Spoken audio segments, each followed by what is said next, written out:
Good day mga idol, pakita ko nga pala yung ating mga ducklings. Meron tayo ditong ating hen, Muscovy duck, at saka mayroon tayong mga ducklings na Muscovy at saka Peking ducklings. So, ano yung pinagkaiba ng Peking ducklings at saka Muscovy ducklings? So, usually kapag may kulay yung mga parent stock ninyo sa Muscovy duck is may kulay din yung lalabas. And what if may puti na lumabas or puti yung parent stock ng inyong Muscovy ducklings? So, ang tatandaan nyo lang po is yung tuka. Ito po ay mga Peking ducklings.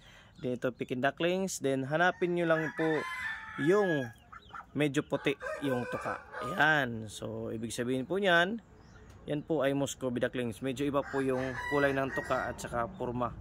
Ayan, medyo mahaba yung porma ng sa Peking duck at saka medyo yellow kumpara sa Muscovy ducks mga idol.